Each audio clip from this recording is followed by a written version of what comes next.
The process this legislature uses can trace its roots nearly 330 years back to the English Bill of Rights of 1689. In that earth-shattering year, the representatives of the people, the Parliament, restructured their government into a constitutional monarchy. The king was still the ruler, but on matters involving the country's treasure, troops, and lands, he had to go through Parliament to use or affect them. Why would I bring this up? Mr. President, we need to remember our role as representatives in a republic. That's the way our country was founded, by adopting the principles of the English Bill of Rights. That's how our states were formed and incorporated. This representative republic framework strikes a balance between policy and process. The people of the land consent to be governed if good policy is made and the process shaping it is fair. Mr. President, there's no question in my mind that we are in trying times. We're seeing job losses in our communities not experienced since the 1980s, nearly 2 generations ago. Our government's budget has a yawning gap that needs to be filled. Mr. President, we were asked last year to vote on a bill, Senate Bill 128. The bill was as controversial as it was revolutionary. Senate Bill 128 would restructure how the permanent fund dividend was calculated, setting the dividend at approximately $1,000, guaranteeing that income for Alaskans. From the earnings reserve account, 5.25% of market value would be available for essential state services. Mr. President, no one campaigns to restructure the dividend program. I certainly didn't. But I attended the Senate finance meetings. What was produced by that committee was deliberate, thoughtful, and a vetted attempt to solve a large part of our fiscal challenge. Because of that process and the opportunity to see the documents and hear the testimony from our own experts and comments from my colleagues, I and 13 other members of this body voted for Senate Bill 128. Mr. President, we all know that the other body couldn't reach a conclusion last year on that legislation.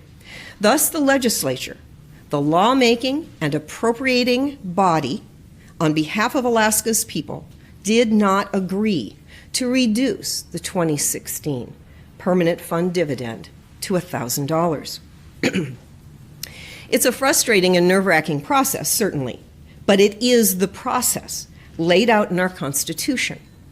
We must respect that framework as the crucible through which ideas must be resilient enough to pass to become law of the land. I still support the concept embodied in that legislation that we passed last year.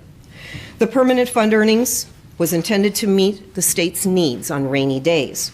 I would submit, Mr. President, that we are in just the circumstances envisioned by the craftsmen that put together the permanent fund and the dividend program.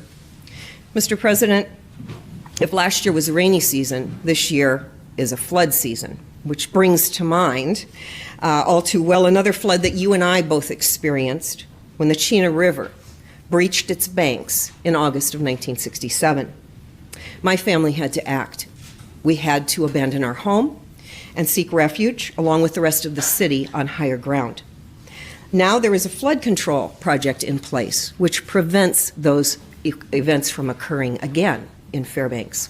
Mr. President, without a flood control program, the state budget will wash out the banks, and along with it, the dividends of every Alaskan. The private economy and citizens of our state will be drained of resources through taxes in a frantic attempt to save government. We must act. So why would I be co-sponsoring Senate Bills 1 and 2? These are bills that would restore that $1,000 that the governor took from the checks of Alaskans this last year. Mr. President, the answer in a word is process. The change in the permanent fund dividend represents a huge policy call for Alaska and its citizens.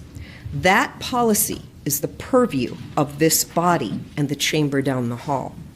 It is not policy meant to be unilaterally enacted by the gentleman occupying the floor above us. I still support and stand by the authority of this legislature to make this very significant and impactful policy change and any other policy change. But, Mr. President, we need the people of Alaska to believe in and trust our process. To not restore the money taken by the governor without our consent is, in my mind, to give in to a power grab. It will endanger our ability to earn the people's trust as we make this and other weighty decisions. If and when a bill comes forward with the well-crafted, fiscally responsible elements that were in Senate Bill 128, I will again consider and make the decision I believe is in the best interest of Alaska's citizens. I will represent the citizens who elected me with as much information and foresight as possible. That's what all of us will do, as well as members of the other body. That is the process of a representative government. We can all agree that we're in the midst of a rainy season. We all agree that the waters are closing in on a cresting point, and the banks must be reinforced. But, Mr. President, let's remember that it's not up to a man in a pillared castle to decide what should be done. It's up to the people of these chambers, representing the people of Alaska, to make that call. That, Mr. President, is the process and the policy that I support in Senate Bills 1 and 2. Thank you, Mr. President.